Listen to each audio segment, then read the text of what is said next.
ভারত পাক পরিস্থিতি নিয়ে তোলপাড় পড়ে গিয়েছে।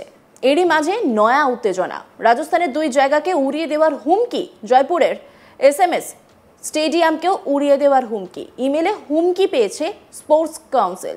খবর পেয়ে ঘটনাস্থলে পৌঁছে পুলিশ ডগ স্কোয়াড। 5 দিন আগেও এই ধরনের হুমকি পাওয়া গিয়েছিল। নীরজ কে পাওয়ান সভাপতি রাজস্থান স্পোর্টস কাউন্সিলের, তিনি কি বলেছেন শোনাবো আপনাদের। आपने देखा होगा कि हमें एक ईमेल प्राप्त हुआ और ईमेल में हमें ये पता चला कि एसएमएस स्टेडियम को बॉम्ब से उड़ाने की धमकी प्राप्त हुई। तो चूंकि उसको पूर्ण गंभीरता से लेते हुए पुलिस कमिश्नर को भेजा गया। पुलिस कमिश्नर ने उसको पूर्ण गंभीरता से लेते हुए बॉम्ब डिस्पोजल स्क्वाड, उसके साथ फ्रिस्किंग की पूरी टीम, बीडीएस जो बॉम्ब डिस्पोजल स्क्वाड होती है वो सब आ चुके हैं। पूरे स्टेडियम को खाली करा करके उसकी अच्छे से जांच कराई जा रही है। मेल पे क्या आया सर और कहां से? मेल एक लाइन का मेल आया था। वो जो ईमेल एड्रेस है उसमें पाकिस्तान JK ऐसा कुछ लिखा हुआ है। वो कहाँ से आया है उसकी जानकारी तो पुलिस अपनी जांच में कर लेगी, लेकिन उसमें एक लाइन का ही मेल था कि ऑपरेशन सिंदूर की सफलता पर वो एसएमएस स्टेडियम को बॉम्ब से ब्लास्ट करने की उन्होंने धमकी दी थी। सर बहुत सारे लोग अंदर रहते हैं, आने वाले टाइम में मैच भी है, किस तरीके से देखते हैं सुरक्षा? अभी पुलिस अपनी जांच कर रही है, सबको बाहर निकाल दिया गया है। जो हमारे अधिकारी अभी अंदर हैं वो पुलिस की सहायता के लिए कुछ ऑफिसर्स अभी रुकेंगे जो पुलिस को बता सके कि कहाँ पर क्या चीज़ें हैं, क्योंकि आने वाले समय में मैच भी है। तो ऐसी स्थिति में भी तैयारियां इसी रूप में की जाएंगी कि ना मैच प्रभावित हो और किसी की सुरक्षा के साथ कोई कॉम्प्रोमाइज ना हो। সোমবার সকালে একজন ব্যক্তি যোধপুর পুলিশকে জানায় যে সে যোধপুর স্টেশন উড়িয়ে দেওয়ার ব্যবস্থা করেছে, যার জেরে চাঞ্চল্য ছড়িয়ে পড়ে। পুলিশ, রেলওয়ে পুলিশ এবং আরপিএফকে খবর দেওয়া হয়। বোম নিষ্ক্রিয়কারী দল স্টেশনে পৌঁছে তল্লাশি শুরু করে, তবে কোথাও কিছু পাওয়া যায়নি। ইতিমধ্যেই কলারের লোকেশন ট্র্যাক করা শুরু হয়। পালি থেকে ধরা হয় তাকে। এরপর তাকে জিজ্ঞাসাবাদ শুরু হয়। জানা গেছে অভিযুক্ত ওই ব্যক্তি স্টেশনেই কাজ করত। অপ্রকৃতস্থ অবস্থায় সে ফোন করেছিল। প্রাথমিক তথ্য অনুযায়ী রেলওয়ে পুলিশ স্টেশনের অফিসার মুক্তা পারিক জানান যে উত্তরপ্রদেশের জৈনপুরে আশাপুরীর বাসিন্দা অভিযুক্ত শ্যাম যাদবকে গ্রেপ্তার করা হয়েছে। 43 বছর বয়সী অভিযুক্ত শ্যাম যাদব স্টেশনে কাজ করত। সকাল 7টায় পুলিশ কন্ট্রোল রুমে ফোন করে হুমকি দিয়েছিল সে, যেখানে বোম রাখা হয়েছে বলে সে হুমকি করে।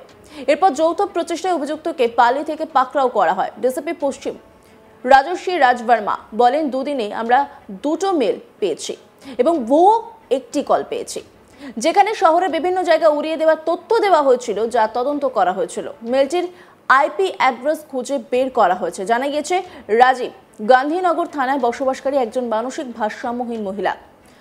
ঘরোয়া কারণে সে বিরক্ত ছিল, তার পুলিশের মনোযোগের প্রয়োজন ছিল। তার বিরুদ্ধে নিয়ম অনুযায়ী ব্যবস্থা নেওয়া হয়েছে। কন্ট্রোল রুমে খবর পেয়েছিল সে যে শহরে বোমা রাখা হয়েছে। তদন্তের সময় তাকে ট্রেনে ভ্রমণ করতে দেখা যায়। রাজস্বী রাজবর্মা তিনি কি বলছেন শোনাবো আপনাদের।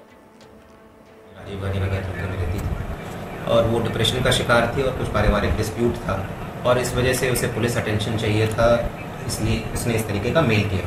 उसके विरुद्ध हमने विधि सम्मत कार्रवाई की।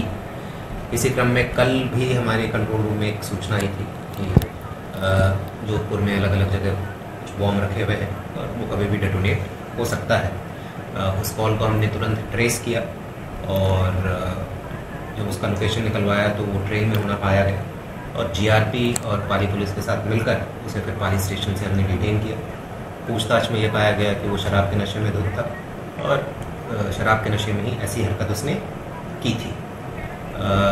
उसके विरुद्ध FIR दर्ज कर लिया गया है और आगे की कार्रवाई जारी है। सर क्या कैटरिंग वाले था? हाँ, पिछले 10-12 दिनों से यहाँ पर वो आया था। यूपी का रहने वाला है, केटरिंग में काम करता था, श्याम यादव।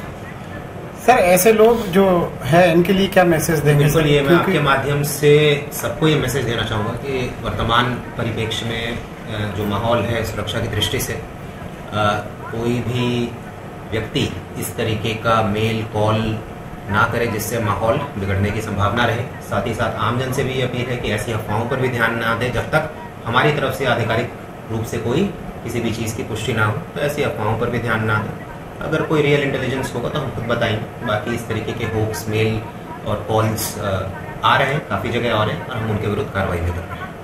सर इनके खिलाफ शांति भंग में कार्रवाई या कोई और कड़ी कार्रवाई होती है? एक दूसरे वाले केस में जिसमें कंट्रोल रूम में कॉल आया था उसमें तो हमने प्रकरण दर्ज किया है और उसमें गिरफ्तार किया हमने उसे। पहले वाले केस में चूँकि वो मानसिक रूप से असंतुलित है वो महिला, तो उसके विरुद्ध जो पहले 108 CRPC थी और अभी 127 BNSS है उसमें कार्रवाई की। ठीक है। পুলিশ আরও জানাচ্ছে অভিযুক্ত শ্যাম যোধপুর স্টেশনে ক্যাটারিং এর কাজ করত।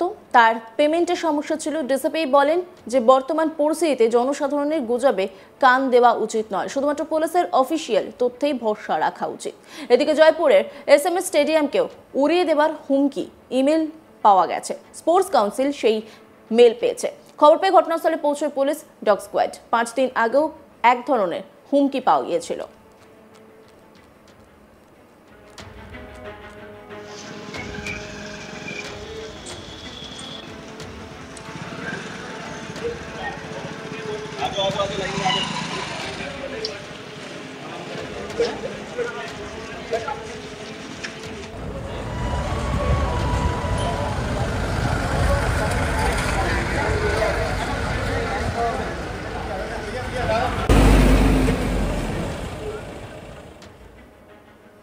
সব মিলিয়ে ডিসিপি রাজস্বী রাত वर्मा তিনি কি বলেছেন শোনাব আপনাদের।